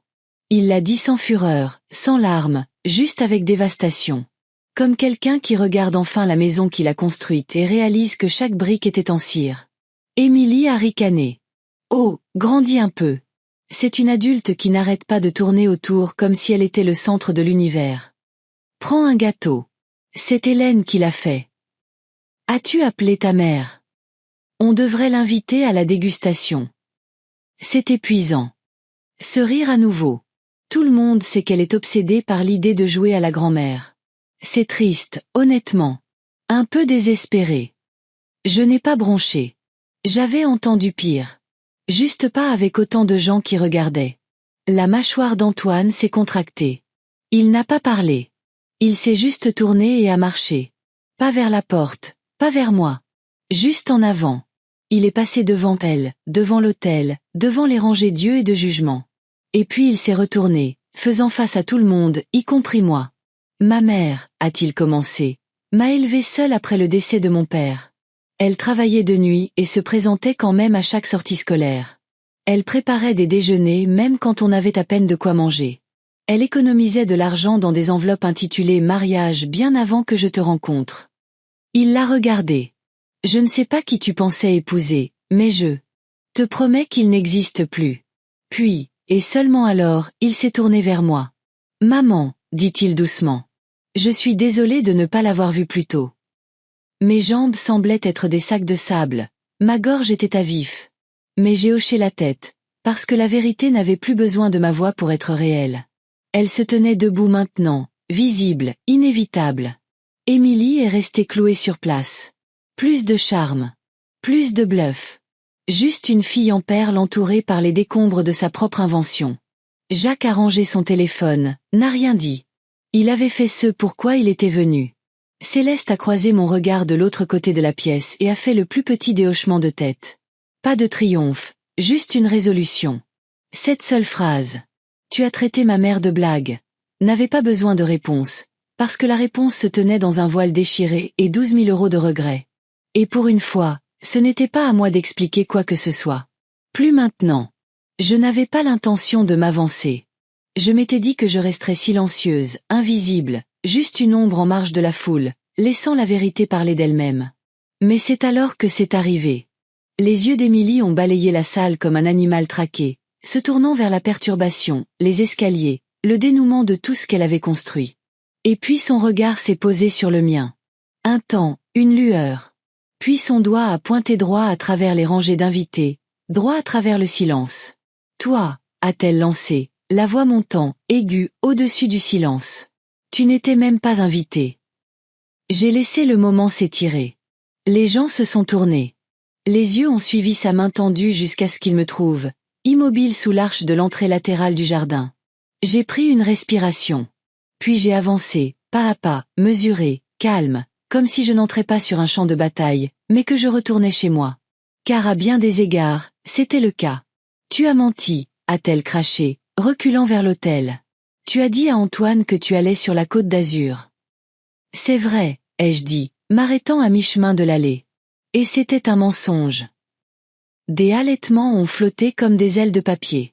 Mais ce sur quoi je n'ai pas menti, c'est toi. Son visage s'est tordu. Pas de rage, pas de honte, de la panique. Parce que maintenant, ce n'était plus seulement ses mensonges qui s'effondraient. C'était son histoire. Celle qu'elle pensait contrôler. Celle où j'étais la vieille mère désespérée s'accrochant à sa pertinence. J'ai regardé Antoine, dont le visage était pâle, figé. Il ne m'a pas arrêté. N'a pas bougé. Et ce silence m'a donné ma réponse. C'était mon moment maintenant. Vous savez ce qui est drôle? Ai-je dit, laissant ma voix porter dans l'espace sans avoir besoin de l'élever. Toutes ces années, j'ai pensé que le silence était une force, que laisser passer les choses signifiait que j'étais sage. J'ai lentement balayé la pièce du regard. Mais le silence ne protège personne quand on laisse les mensonges grandir dans les espaces vides. Émilie a croisé les bras. C'est pathétique. Tu essaies juste de te mettre au centre de l'attention. J'ai souri, très légèrement. Non, Émilie. Tu as essayé de faire ça avec mes perles, mon nom sur l'échec, l'affection de mon fils. Je l'ai regardé droit dans les yeux. Je suis juste là pour les reprendre. Un faible murmure a parcouru la foule. Ce n'était pas des halètements cette fois. C'était des respirations qui changeaient. L'énergie qui se redirigeait. Tu veux de l'attention? Ai-je demandé. Très bien. La voici. J'ai fouillé dans mon sac et j'ai sorti le petit dossier en cuir que je portais depuis le matin. Pas de documents légaux, pas d'enregistrement, juste un email imprimé en couleur. Je l'ai brandi, face visible. La tête d'Antoine s'est tournée. C'était le plan de table, celui que l'organisatrice d'Émilie avait envoyé, celui où mon nom avait été remplacé par « invité du marié plus sain », à déterminer. Pas de table, pas d'assiette, juste un substitut. Même des inconnus ont eu de meilleures places que moi, ai-je dit calmement. Parce que tu ne voulais pas de moi ici. Pas comme invité, pas comme famille, pas même comme la femme qui a élevé le marié. J'ai regardé directement Antoine maintenant. Tu aurais dû le savoir. Mais tu ne voulais pas. Sa gorge s'est nouée, ses yeux allant de moi à Émilie, à l'organisatrice, au sol, puis de nouveau à moi. Et là, c'était encore ça. Ce changement, cette lente prise de conscience que peu importe combien de temps vous essayez d'empêcher les morceaux de tomber, au moment où ils le font, c'est à vous de tout nettoyer. Émilie s'est approchée de moi, les lèvres retroussées. Tu aimes tellement jouer la martyre, n'est-ce pas? Non, ai-je dit simplement. J'ai juste arrêté de prétendre que je n'étais pas la cible. J'ai plié l'email et l'ai remis dans mon sac. Pas pour l'utiliser, juste pour me le rappeler. Puis j'ai fait un dernier pas vers elle. La prochaine fois, ai-je dit doucement, ne sous-estime pas la femme qui est restée silencieuse assez longtemps pour te laisser te pendre avec tes propres mots. Et sur ce, je me suis retournée et je suis partie. Pas besoin d'élever la voix. Pas besoin de s'attarder. Parce que pour la première fois depuis des années, tous les yeux dans la pièce m'ont enfin vu. Pas comme la mère d'Antoine, pas comme le compte en banque, pas comme le fardeau, mais comme Hélène Dubois, la femme qui venait de reconquérir son nom, sa voix et sa place dans l'histoire. Émilie ne s'est pas effondrée comme je l'aurais cru. Elle a brûlé. Tu le regretteras, a-t-elle hurlé alors que je me détournais. Sa voix, autrefois si soigneusement composée, a maintenant craqué à travers la chapelle comme du verre se brisant sous la pression. Je me suis arrêtée à mi-chemin de l'allée, non pas parce que j'avais peur, mais parce que je voulais voir ce qu'elle ferait quand personne ne viendrait la sauver. Antoine a finalement retrouvé sa voix. « Émilie, arrête !» Elle s'est tournée vers lui comme un animal acculé. « Tu prends son parti après tout ce que j'ai fait pour toi. »« Qu'est-ce que tu as fait exactement ?» dit-il, plus fort maintenant, la mâchoire serrée. « À part mentir, manipuler, humilier ma mère. » J'observais depuis derrière une rangée de chaises. Personne n'est intervenu. Ni l'organisatrice de mariage, ni les demoiselles d'honneur, ni l'officiant, toujours maladroitement figé au milieu de l'allée avec son livre ouvert. Émilie a jeté son bouquet par terre. Cette femme ne se soucie pas de toi. Elle est juste amère et jalouse. Antoine s'est interposé entre elle et moi. Non. C'est ma mère. Elle était à mes matchs de foot quand personne d'autre ne venait. Elle était là après chaque lettre de refus, chaque fièvre, chaque fois que j'échouais. Il s'est tourné vers moi. Elle ne m'a jamais tourné le dos. Mes yeux se sont remplis de larmes, mais je les ai retenus. Ce n'était pas le moment de pleurer. C'était le moment de témoigner, silencieusement, fermement, car quelque chose de plus profond que la vengeance se déroulait maintenant. Quelque chose appelé justice. Jacques a fait un pas lent en avant. Il n'a pas élevé la voix. Il n'en avait pas besoin. J'ai déjà envoyé les dossiers à la brigade financière, dit-il, aussi clair que le jour. Fraude d'entreprise, fausse. Déclaration de revenus, usurpation d'identité sous les noms de Nadia Haye et Émilie Calahan. Les documents remontent à 5 ans. Des halètements à nouveau, mais pas du genre dramatique. Ceux-ci étaient vifs, aspirés entre les dents, le son que les gens font quand ils réalisent qu'ils sont en présence de quelque chose de réel. Émilie s'est figée. Pas le genre de paralysie où l'on est pris en flagrant délit de mensonge et où l'on essaie de se couvrir. Le genre où l'on réalise qu'on n'est plus la personne la plus intelligente de la pièce et qu'on ne l'a jamais été. Un grand homme en blazer sombre est entré depuis le vestibule. Il ne faisait pas partie du mariage. Ni la femme en tailleur bleu marine derrière lui. Ils n'ont pas eu besoin de montrer leurs insignes. On pouvait le sentir dans la façon dont l'air a changé. Calme, inflexible, officiel. Émilie Calahan, dit fermement l'homme. Elle a eu l'air de vouloir courir, mais il n'y avait nulle part où aller. Des chaises blanches, une arche florale, et une chapelle pleine de témoins. Qu'est-ce que c'est, siffla-t-elle. C'est un mariage. L'agent a hoché la tête. Oui, et maintenant c'est une scène de crime. L'agente a doucement saisi le poignet d'Émilie. Ce sera sans douleur si vous coopérez. C'est à ce moment-là que les cris ont commencé. Je suis en robe de mariée, hurla Émilie. Vous ne pouvez pas arrêter une mariée. Elle s'est agrippée à Antoine. Dis-leur. Dis-leur que c'est une erreur. Antoine, s'il te plaît. Il n'a pas bougé. Il l'a juste regardé. Et je n'oublierai jamais ça. Pas avec rage ou même pitié. Juste avec incrédulité. Un homme regardant l'illusion se fissurer de part en part. Jacques s'est mis à côté de moi. Il n'a pas dit un mot, a juste hoché la tête une fois. Sa part était faite. Les agents l'ont fait passer devant moi. Les mains menottées, le voile déchiré, le maquillage coulant, ses yeux fixés sur les miens pendant une seconde. C'était presque un miroir de la scène précédente, sauf que maintenant, elle ne pointait plus du doigt. Elle suppliait. Mais je n'ai pas bougé. Je n'ai pas bronché. Je n'ai pas dit un seul mot. Parce que parfois, la chose la plus puissante qu'une femme puisse faire, c'est ne rien faire du tout. Alors qu'ils ouvraient les portes de la chapelle, la lumière du soleil a inondé l'espace derrière elle. La plus belle lumière que j'ai vue de toute la journée. Elle a trébuché en y entrant et a disparu. J'ai regardé Antoine, qui se tenait entouré d'invités, dont aucun ne savait quoi faire ensuite. Les fleurs pendaient. Le gâteau était intact. La musique s'était arrêtée depuis longtemps. Tout ce qui restait, c'était le son de la vérité s'installant dans la pièce comme de la poussière après une explosion. Et moi, au fond, tenant toujours le sac avec le plan de table soigneusement plié à l'intérieur. Ma voix était calme lorsque j'ai parlé. À ceux qui se demandent si je suis venu ici pour détruire un mariage, ai-je dit en me tournant vers les invités qui me fixaient toujours. Non, je suis venu pour arrêter une fraude. Et puis je suis sorti, laissant derrière moi des pétales blancs sur le carrelage poli et un silence stupéfait qui résonnerait plus fort que n'importe quel vœu n'aurait jamais pu le faire. Il y a un silence qui ne vient qu'après la tempête. Un genre de silence qui n'est pas paisible. Il est lourd. La chapelle était encore pleine, mais pas de la même manière qu'une heure auparavant.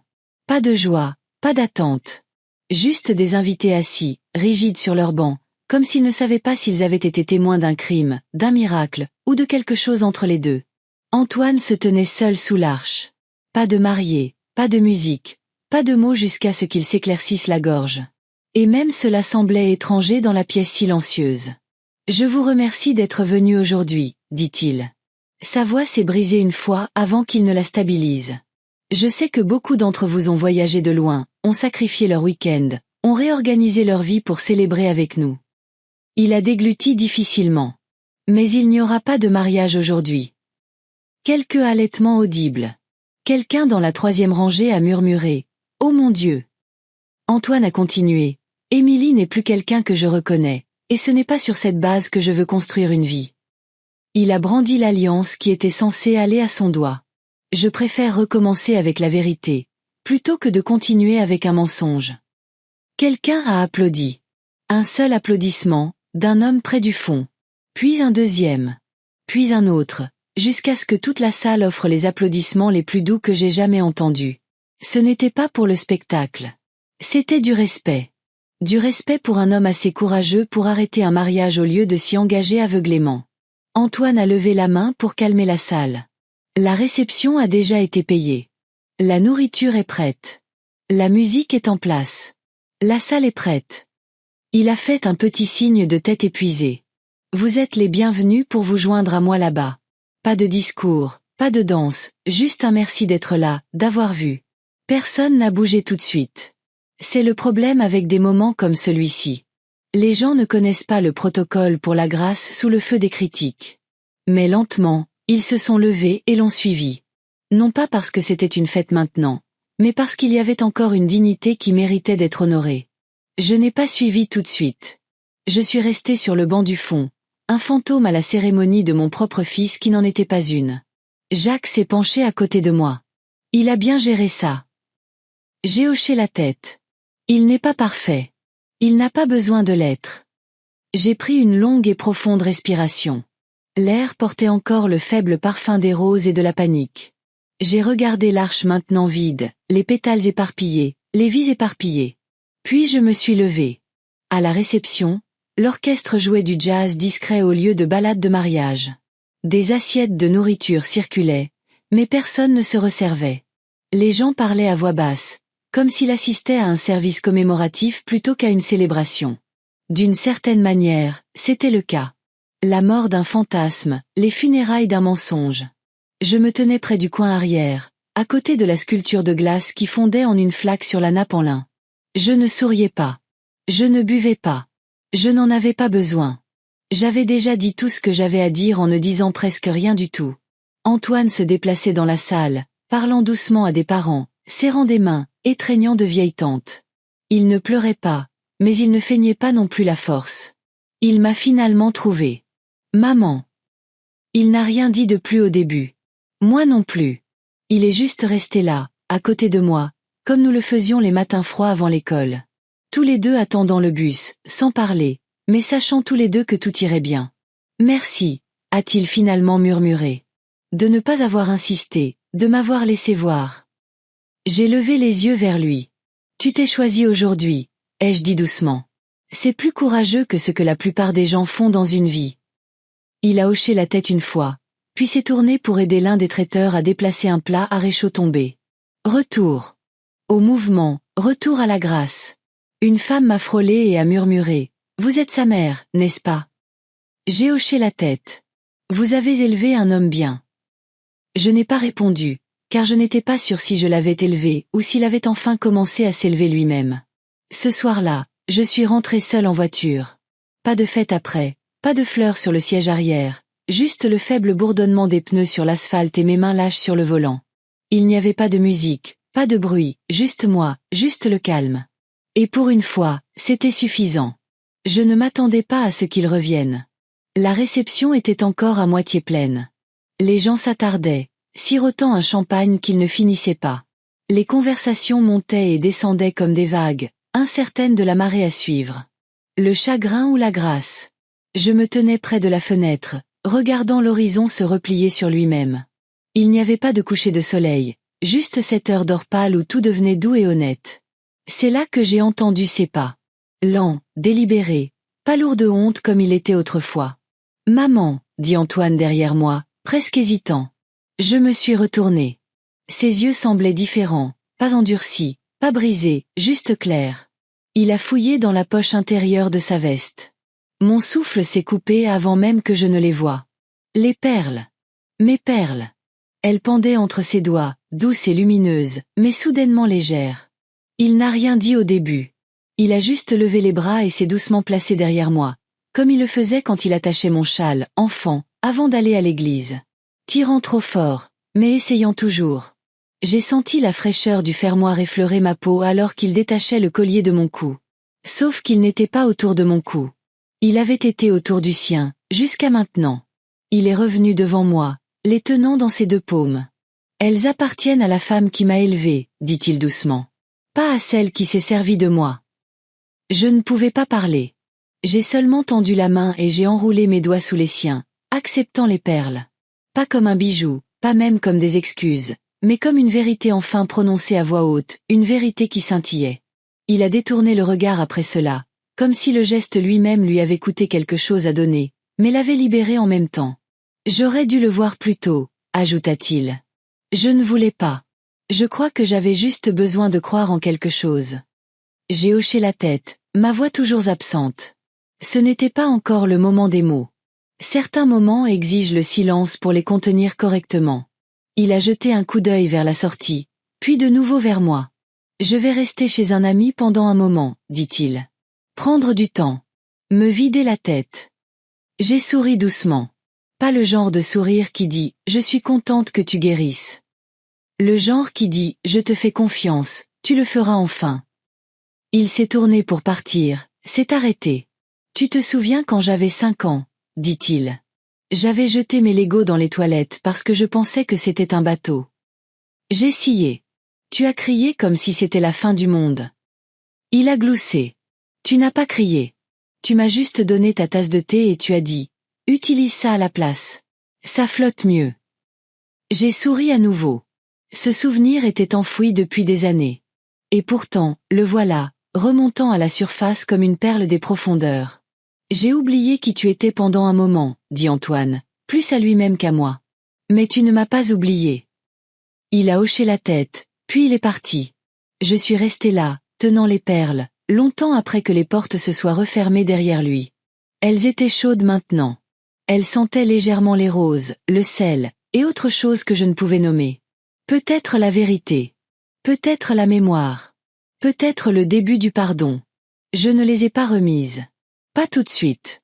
Je les ai simplement glissées dans la poche en soie de mon manteau, à côté d'un mouchoir, d'une pastille à la menthe, et du reçu du café où j'avais rencontré Émilie pour la première fois et avait si sottement essayé de créer un lien.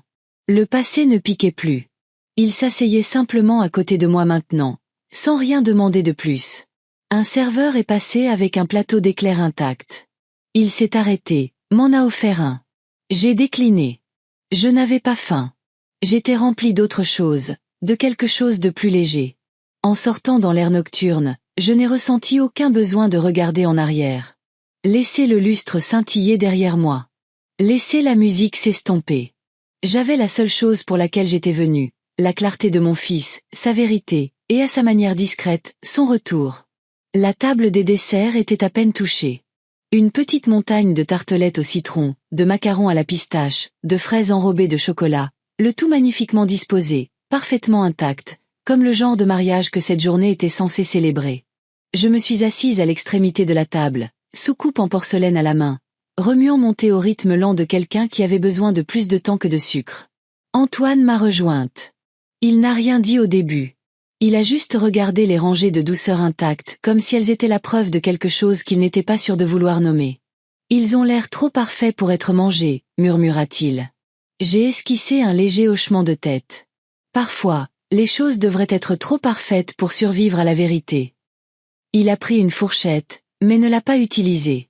Il a juste joué avec l'argenterie entre ses doigts, la tapotant une fois contre le bord de l'assiette à dessert devant lui.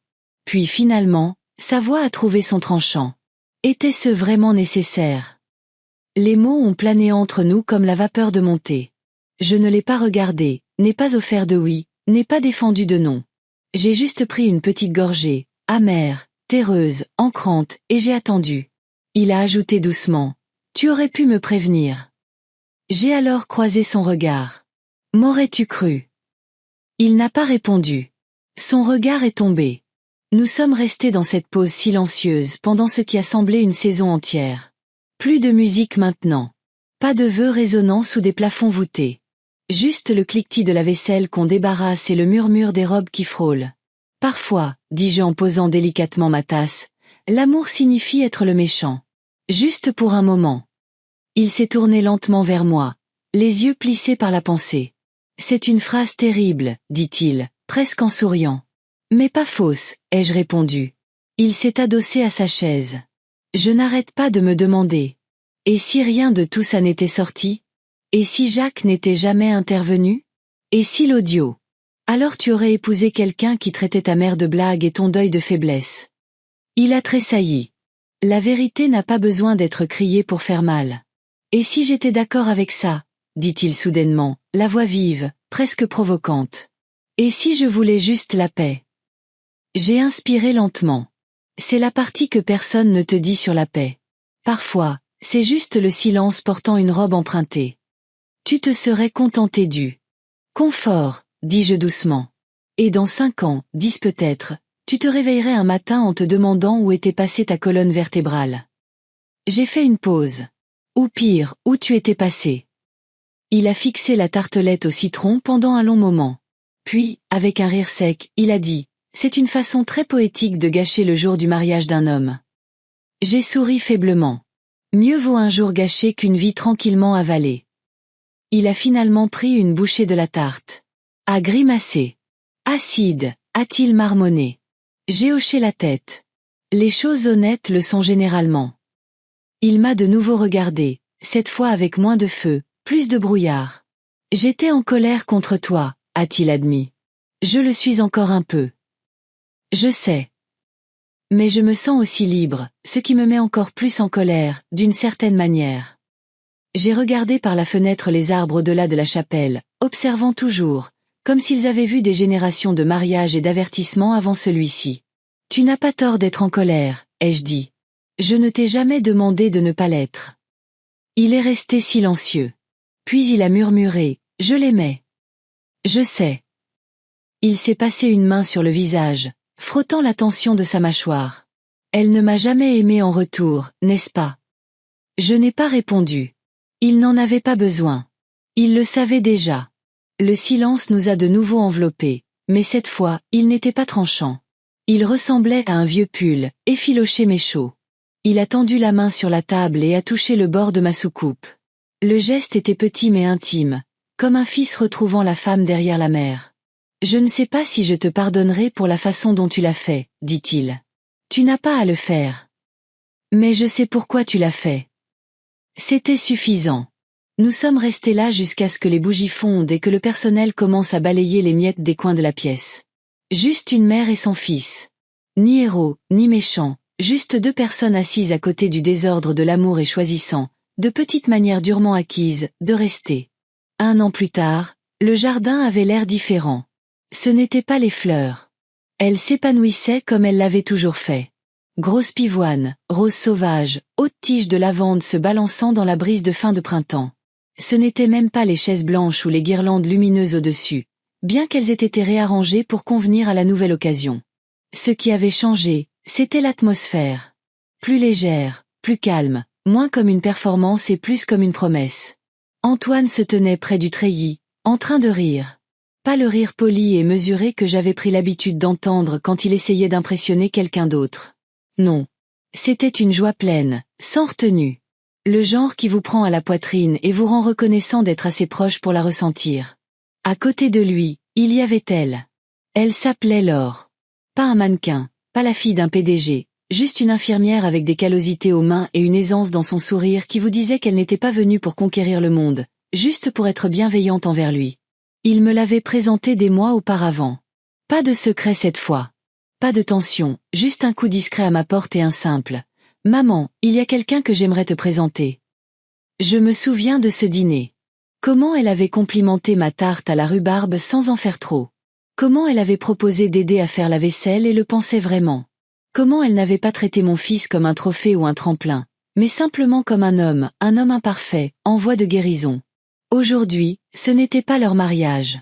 Pas encore. C'était juste un rassemblement. Un anniversaire, un barbecue. Mais quand il s'est retourné et a croisé mon regard à travers le jardin, quelque chose est passé entre nous. Un « merci d'avoir brisé ce qui devait l'être » tacite. Une fois que les invités eurent fini leur citronnade et que le brasero commença à rougeoyer, je suis rentré un instant. À l'étage, dans le tiroir supérieur de ma commode, se trouvait la boîte en velours. Je ne l'avais pas touchée depuis 1 an. Pas depuis la chapelle. Pas depuis que j'avais détaché ces perles de la gorge d'Émilie et les avais repliées dans ma paume comme une blessure que je ne voulais plus porter. Mais ce soir, elle semblait plus légère. Je suis ressorti discrètement, la boîte sous le bras. Antoine m'a vu le premier. Il a incliné la tête, curieux. Laure a suivi son regard, et quand je les ai rejoints, tous 2 baignés dans la teinte dorée des guirlandes et de la fumée du grill, j'ai tendu la boîte. Puis-je? ai-je demandé doucement. Antoine a hoché la tête. Je l'ai ouverte. Les perles, douces et lumineuses, reposaient en parfaite symétrie. Plus une arme, plus un symbole de loyauté mal placé, juste des perles. J'ai regardé l'or, puis mon fils. C'était un cadeau de mariage, autrefois, dis-je. Mais je les ai donnés à la mauvaise mariée. Les yeux de l'or se sont légèrement écarquillés. Elle a commencé à protester, mais j'ai levé la main. Elles ne sont pas pour aujourd'hui, dis-je. Pas encore. Son visage s'est adouci. Antoine a dégluti, mais aucun des deux n'a parlé. Il n'en avait pas besoin. J'ai fermé la boîte et je l'ai placée dans les mains d'Antoine. Quand le moment sera venu, lui ai-je dit, tu le sauras. Une brise a traversé le jardin, soulevant l'ourlet des nappes et faisant bruire les bougies. J'ai reculé, regardant alors qu'il glissait la boîte en velours dans la poche de son manteau, presque avec révérence. Laure a glissé sa main dans la sienne. Pas de précipitation, pas de spectacle, juste quelque chose de réel. Et pour la première fois depuis longtemps, je n'avais pas l'impression de garder quoi que ce soit. Je ne protégeais pas, ne calculais pas, n'attendais pas que le couperet tombe. J'étais juste présente, regardant le fils que j'avais élevé trouver son chemin. Non pas parce que je l'avais guidé, mais parce que quand il est finalement tombé, je l'ai laissé atterrir dans un endroit doux. Il y aurait un autre mariage, peut-être. Ou peut-être juste une vie tranquillement construite. Une tarte, un matin, un mot gentil à la fois. Quoi qu'il en soit, je serai là. Pas sous les projecteurs, mais avec une place à l'ombre, les mains jointes, les perles attendant, quand l'amour serait prêt. Si vous êtes encore là, à regarder, à écouter, alors peut-être que cette histoire n'a jamais été seulement la mienne. Peut-être qu'elle était la nôtre. À nous tous qui avons trop donné. À nous tous qui sommes restés trop longtemps. À nous tous qui avons murmuré « ça va », quand ça n'allait pas. Je n'avais pas prévu de devenir la femme qui s'en va. J'ai été élevée pour rester. Rester mariée. Rester polie. Rester silencieuse même quand ça pique. Et pendant des années, c'est ce que j'ai fait. J'ai maintenu la paix, plié le linge, payé les hypothèques, fait les gâteaux d'anniversaire. Personne ne disait merci pour ça. Et quand mon fils a choisi quelqu'un qui ne me choisissait pas, je me suis dit d'être gentille, d'être compréhensive, d'être invisible si c'était ce qui empêchait la famille de se briser. Mais il y a un moment, si vous l'avez vécu, vous le savez, où le silence devient plus lourd que la vérité, et vous commencez à vous demander, et si partir n'était pas la fin? Et si c'était le début? Quand Émilie m'a mise de côté, non pas avec les mains, mais avec des sourires trempés dans le poison et mis la front subtil, je ne me suis pas battue tout de suite. J'ai attendu. Pas parce que j'avais peur, pas parce que j'étais faible, mais parce que certaines tempêtes doivent se rassembler avant de purifier l'air. Donc, si vous avez déjà été mis de côté et que vous êtes resté silencieux, vous n'avez jamais été faible. Vous attendiez. Et quand vous vous êtes relevé, vous n'avez pas crié. Vous n'avez pas tout incendié. Vous avez juste ouvert la porte et vous l'avez franchie comme si vous possédiez le sol sur lequel vous marchiez. Parce que c'est le cas. Je n'ai pas gâché leur mariage. Je n'ai pas crié ni fait de scène. J'ai laissé la vérité entrer de son propre chef, sous la forme d'un homme assez courageux pour parler et d'un fils assez sage pour enfin voir. Mais je n'ai pas non plus attendu d'être invité. On nous apprend que les mères sont le ciment, que nous devons tout maintenir ensemble même quand cela nous blesse. Mais parfois, l'amour signifie laisser les choses s'effondrer, pour que les morceaux qui comptent puissent retrouver leur propre chemin. Et si vous retenez encore votre souffle, espérant encore qu'ils vous verront, laissez-moi vous dire quelque chose que j'aurais aimé entendre plus tôt. Vous n'avez pas besoin d'excuses pour recommencer. Vous n'avez pas besoin d'un public pour reconquérir votre valeur. Vous n'avez pas besoin d'être accueilli pour savoir que vous aviez votre place depuis le début. Ce soir, alors que je me tiens sous le soleil du soir, sa chaleur douce sur mes épaules, je n'attends les applaudissements de personne. Je ne réécris pas le passé ni ne chasse les fantômes. Je suis simplement chez moi, en moi-même, en paix, dans le pouvoir silencieux d'avoir enfin choisi de me choisir. Alors, si vous avez déjà dû vous éloigner de quelque chose que vous avez construit, une famille, un mariage, un rêve, non pas parce que ça n'en valait pas la peine, mais parce que vous en valiez la peine, votre histoire compte aussi. Plus que vous ne le pensez.